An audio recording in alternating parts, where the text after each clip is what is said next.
My title today is actually the Choix de Chansons as an object of bibliophilic desire, which is ever so slightly different, I think. It gave to the voices of the lovers in the pastoral of Longus murmurs of rivulets, to their lips blushes of roses, to their kisses the chastity of angels. In their eyes are their souls reflected, filled with heaven. They are radiant with beauty and gracefulness, and guarded by their innocence, by their ignorance, by the calm and refreshing nature that surrounds them, and that their happiness enchants. It took from the farmers general and from the governor of the Louvre their fields, their forests, their vines, and their prairies, and changed them into the satins, velvets, brocades, silver, and diamonds of incomparable engravings. So wrote, strangely, Henri Pen-Dubois in one of the more curious celebrations of Bibliophilia, his 4 private libraries of New York, about the book in question, or the work that we are dealing with in question. And it's perhaps ironic that a project like ours, which seeks to explore and, as Pierre so demonstrated, to present and unpack the Choix de Chansons in new ways by digital means, that we should have focused on a work that as a physical entity and as a luxury commodity in its relatively restrained large octavo physical form became for a while one of the most coveted and prized books in bibliophile history. Specialist historians of the book have ranked the chanson among the masterpieces of French book illustration and compared the set to the famous 1762, this is the set that, this is the Chantilly set, to the famous 1762 Fermier Généraux edition of La Fontaine's Contes et Nouvelles en vers. Most famously, the 19th century bibliophile Bible compiled by Henry Cohen pronounced ce livre, un des plus beaux du XVIIIe siècle, en est peut-être avec les Contes de La Fontaine des plus agréables par la grâce des sujets et par la variété des costumes qui y sont représentés. And basically, it's one of the most beautiful and one of the most pleasing by the grace of its subject. And as recently as 1991, the catalogue entry for the Choix de Chansons in a celebration of the Rosenwald collection at the Library of Congress, James Pruitt wrote, the sheer beauty of musical book production, it far outstrips practically any musical publication of the 18th century in France or elsewhere. A marvel of artistic and technical quality, an achievement of the highest order within the history of French printing, and a jewel within the collection. My paper is going to dwell on this reputation, on some of its aspects of its rise and fall in a way, and on what this might tell us about the fantasies, desires, and shared ideologies that help maintain this reputation of this through-engraved 4-volume little marvel. Actually, sometimes you find it bound into 2 volumes. It's actually rather various, whose production history was so checkered. I might skip a little bit here just for purposes of time, but I want to just emphasize that Robert has already told us of the ambition of Laborde, the financial and aesthetic ambitions, which are already wrapped up in the prospectus. It is clear that Laborde was ambitious for scope and aesthetic quality, no doubt. But the various tribulations of the project, and indeed Laborde, during the last years of the reign of Louis XV, during the transition to Louis XVI, and particularly afterwards, and the still mysterious dispute that severed Laborde's engraving linchpin Moreau from the enterprise, did nothing to dampen Laborde's ambition to create something physically marvelous, something aesthetically marvelous. He had, of course, in the years before the songbook as well as afterwards, constantly invested in schemes that would bring luster as well as lucre to his entourage and to France. But it appears that, as Robert has already said, so I don't need to say it, actually, this was not a commercial success. There is no evidence of this being a commercial success. And in fact, I believe, and I've stated it elsewhere, that it ruined financially the music engraver Francois Moriat, who was involved with it. He didn't get paid, and it's very unlikely that Moreau got fully paid either. But it didn't stop. It didn't stop Laborde from creating yet more and more expansive and more extraordinary subscription schemes. So almost as soon as he hadn't finished the Choix de Chansons, he started on the Tableau pittoresque de la Suisse et de l'Italie, which was supposed to be even more giant, with 300 engravings per edition, sold to you at the knockdown price of of half your house in advance, or if you wanted it afterwards, you'd have to pay twice your house. Again, I'm being flippant, and I will you can give you details later, but it was really an extraordinary attempt to corral into being, fantastically, an idea of a beautiful, fully extended, almost impossible to finish publication in which everyone would travel the worlds of Europe and take 300 engravings of various countries. It was gigantic and encyclopedic and doomed to failure. Of course, the conditions, and in fact, he already planned it would take 6 or 7 years to finish because he had his privilege taken away. It all went horribly wrong. But as Couty and others have shown, and it was only because of a new deal for the Ferme Générale by Necker in 1780 that Laborde even stayed afloat. Anyway, however, in a more deep way, the conditions that Laborde imagined, a continuity long enough for these volumes to be produced and for the society of rich subscribers that he names in a name-droppy way, even includes Voltaire, who's about to die in it. These, of course, didn't survive, and nor did Laborde, the violence of the revolution. And it's sometimes been assumed that, in a sense, this book, with all of its Marie Antoinettian excess, was also be a victim of kind of revolutionary sentiment, which turned against Laborde and the Fermier Général. Remember, he lost his life just before Thermidor, as did other brilliant Fermier Généraux, including Lavoisier. But in fact, through the early years of the revolution, we see that the Choix de Chansons still maintained its reputation in 1790-91. In fact, it's a lottery prize in one of the royal lotteries, one of the last royal lotteries in 1791, as the affiche announced. They were a big thing at the end of the constitutional monarchy, so to speak. But we also, more interestingly, find that in 1795, just after Thermidor, we find again the Choix de Chansons. It's very difficult to read, but sold for an enormous price, 600 livres at the time, compared to all the other things going on. And it says, il n'existe en bibliomanie que l'Horace de Paille qui puisse se comparer au chef-d'œuvre que nous annonçons et dont il reste peu d'exemplaires. There is nothing in the bibliomania world that can compare to this book, except he mentions Paine's Horace of the 1730s. So in other words, whatever Thermidor did, it didn't destroy the reputation of this 4-volume book. And it was, in fact, this is one of the interesting comparisons, because this is one of the only other through engraved works of the 18th century, which has no letterpress. It's all engraving. So all the words, and it's quite a remarkable feat, are through engraved, are purely engraved. So, and we see too that this is even in the 1790s, it wasn't just this one time. Through the 1790s, very high prices are paid for this book. Perhaps then we should, I have to skip a little bit, but we should now consider the first fall of the Choix de Chansons not being a cause of the revolution, but actually documentable in the 1830s, in the 1820s and 30s, when famously, as this is the most boring slide I've ever produced, but actually it is a remarkable thing. It's the Bible of the bibliophile in the 19th and early 20th century. It's Henri Cohen's Guide de l'amateur de livre à gravure, which gives, this is the object biography of the 19th century of the Choix de Chansons, in which he points out that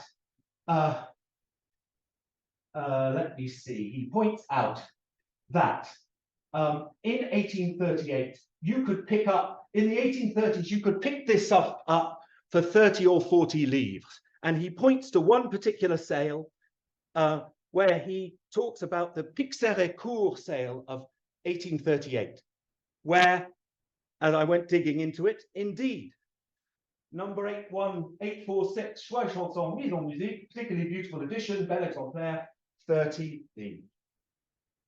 Compared to many more, so I put a comparison. It's not because the Ancien Régime is entirely out of fashion. Look at the Fermiers Généraux, 400 livres. So the Choix de Chansons makes a precipitous fall. And in fact, Erin said something to me at the break about the fact that Fétis and romantic musicians had trashed Laborde and his music. I believe that, in fact, it was the romantic swing against the genre that caused this book to fall out of favor, that no one could see anything interesting in it at all. So that what the French Revolution couldn't achieve socially, aesthetically, romantic discourse managed to do. Now, again, I'll have to miss out because it's a fascinating kind of object biography, but the great moment of resurgence is well documented, and it's something that is on our site and Robert's talked about. Because it came at the sale in the 1860s. Actually, it's dated 1865, but I think the sale was actually in 1866 of the profligate Sigmund or Sigismund Radziwill, a library sale that attracted huge attention through the 1860s. And in that library sale, the most remarkable price was paid for a copy of the Choix de Chansons. So we're talking 30 years later, but we are talking an inflated bidding war that started over it. And it was the Duc d'Aumale who was the final successful bidder. Who was the Duc d'Aumale? The Duc d'Aumale was the last of the important line of the Orléans branch, and all of that Orléans branch of the ruling, which had been in power from 1830 to 1848, were sent into exile as a result of 1848, and of course, as a result of Louis Napoleon's coup. And when the Duc d'Aumale bought this, he was living in exile in London. He was trying to accumulate in a systematic way a collection to rival that of his arrière-grand-père and his family, and which had all been dispersed by the revolution, and he was busy creating a monster collection. It was a particularly remarkable set, probably the most remarkable one in existence, with lots of eau-forte and extra bits, but it's still a remarkable price. And we see why when we look at another page, which tells us that the Rothschilds were at the same auction, and that there's a note that Robert refers to in the Chantilly archives, which say the Rothschilds were the underbidder. And this plunges us into this remarkable moment of bidding wars for Ancien Régime culture, which really goes from the mid-1860s, and Duc d'Aumale used to, everything he did, it was done under anonymity, but the Rothschilds and the Wallaces and the Hertfords and many others, they were in a big sort of gigantic bidding war for things that reminded them of a certain moment. And there we can talk about a revival of Ancien Régime and Rococo, etc., etc. But that is this is the Chantilly edition. And of course, it belongs as a centerpiece, or one of the centerpieces, in this remarkable library that the Duc d'Aumale built as he rebuilt the chateau, not of his actual blood parents, but his godfather, from whom he inherited a giant son, the last Duke of Bourbon-Conté. And that's why he had the money to do this. And that's why Chantilly gets rebuilt. But at the same time, the Rothschilds, from a different form of new money, are minting this into Waddesdon and collecting extraordinary bindings. So the Choix de Chansons is swept up in this. But I just want to actually argue that at the same time, that just sounds like lots of rich people having a sort of crazy bidding war. But think about the Duc d'Aumale. He is living away. He is exiled. Think about the Virgilian aspects, the pastoral. No one takes 18th century pastoral seriously, but think about it. He is exiled. He is a long way from home. It's Virgil, right? It's the pleasant grove and the beauties I am missing. It's the war. It's my inability. And of course, he has just suffered 3 stillborn children, he and his wife. And in the same year he buys this, he is to lose his oldest son, who weirdly dies of a cold caught on Manly Beach and dies in Sydney. I don't know if anyone remembers this, but it's the truth. So I would even argue then that it might not just be the kind of gross people with lots of money, but actually it's motivated by a desire that reaches beyond simply, I want to have beautiful luxury things. But I would also argue that at the same time, another wave hits that is more aesthetically oriented still. And this boosts the prices of the Choix de Chansons even further. And these people are what we can only qualify as the fin de siècle decadent elite. So this man, the strange Henri Pen Dubois, who gave you those words that I read to you at the beginning, is a strange and wonderful gentleman, trained as an artist called plain simply Henri Dubois, invents an aristocratic and becomes a bibliophile, lives in New York, trains his son Guy only to speak French.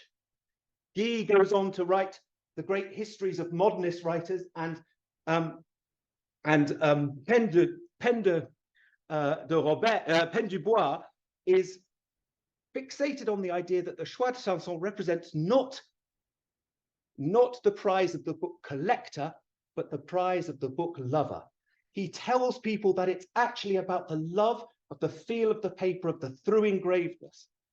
And I think that Pen Dubois and the aesthetes joined up the aesthetic, or at least introduced it into circles in which specialist bookbinding, arts and crafts revivals, through engravedness, specific aesthetics were being actively revived by fin de siècle craftspeople. So I would even argue that there is a relation between the great thoughtful typesetting of someone like a Rackham with their, with the use of text and image, and that's even its sort of fairy domains, that is directly linked to this surge of interest in this particular and strange book. Sorry, I've done a bad thing. I'm reading too small a text and I'm improvising all the wrong things for the Choix de Chansons. But so another of the owners of one of the Choix de Chansons elite copies was Jean de Chinon, the slightly odd, semi-pornographic, nevertheless super aesthete author of pot boilers in the 1890s. So there are many other examples too, which I'll probably have to skip over. But I think the Chansons did not just maintain its status because it was, rich man's folly. It was actually seen as an inspiring book. And we see how it's maintained, possibly because it is accepted in the early 20th century as a French masterpiece. And we see it, for example, in the great Bibliothèque Nationale exhibition of 24, which had masterpieces of French art in which it features. And we see very elevated prices for the Choix de Chansons this is the Mag's catalogue from 1930, where you again see how it fetches £350 and the Fable Choisie de La Fontaine, £52. So in other words, it's 7 times, get that right, 7 times as valuable as the La Fontaine. It is maintained, and I think that remarkably, a bibliophile generation of another type, the post-Rothschild, post-Dudomar generation, picks it up as now a respectable artistic trendsetter. So for example, Lessig Rosenwald, who was the Sears Roebuck mogul, profited from the end of the previous generation to collect with great vigor in the 1930s. And then, of course, he left his collection and this is his copy, his rather beautiful copy in the Library of Congress in the Rosenwald collection. Progressive humanist collectors, such as Rosenwald, Danny Heinemann, whose 2 copies of the Choix de Chansons are among 4 copies in the Morgan Library, and others, collected not only this as an artistic talisman, but also because it had been in the hands of people like Madame Tallien, the Princesse de Chimay, and other salonières and intellectuals of the 19th century. So they were sort of gathering accumulations. And in a way, the history of books that passed through noble, artistic, notorious French hands gathered a sheen that even Laborde couldn't have imagined for it. But other copies tell stories about where other copies, and I'm coming to the end now, end up, tell us another story about a post-Second World War continuation, which we may not expect, because think about the post-Second World War, the GI Bill, the National Health Service, Europe turning different, the end of, the Brideshead Revisited, and the end of aristocratic ways. But no, because other copies in the Morgan Library, one comes from the example of the great book collector, professor in English, the Thackeray scholar Gordon Ray, whose copy was exhibited and described in his Art of the Illustrated French Book, and which was a great Morgan exhibition in the early 80s. He was a World War II veteran. He was a professor of English at Illinois and New York University, president of the Guggenheim Foundation. And in other words, that somehow from this strangely elite, highly specialized Birkin bag for the Marie Antoinettean aristocracy, we have ended up with somehow an exemplar of the way that books can form us, or the way that humanist life, reading, etc., can prove marvelously exemplary. So while I'll finish up with this, while I think in the 21st century we have seen a slight churn around in fortunes, we have seen that although the Choix de Chansons, this is a rather beautiful edition, does fetch a price, but you look at its estimate and you see the difference now, where the Choix de Chansons in the 21st century, I think maybe the end of a certain humanist paradigm of the 90s. I mean, maybe this is the signal, sadly, for all of us, of the end of a certain Franco-American humanism that gave us, Williams College and Harvard's boom, and the amazing importance of modern languages to the formation of humanist students after the Second World War. Maybe we're seeing that. I don't know. Maybe that's a bit of. But what I would say is that our project, in a way, has to take up that challenge. If, as a physical book that we can't really own except in common, we are no longer as touched and inspired by its handling as maybe the decadent generation were, maybe our project, with its unpacking or its explosion or even its memeing or its whatever we do with it, might be sufficient to explore what I would call,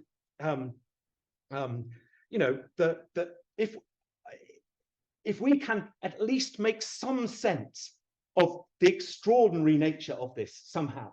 But of course, the question then remains to be asked, is it too paradoxical to celebrate one of the most materially rich, interesting, and inspiring of all 18th century productions in a digital way? Anyway, I'll leave us with that conundrum and I'll stop there.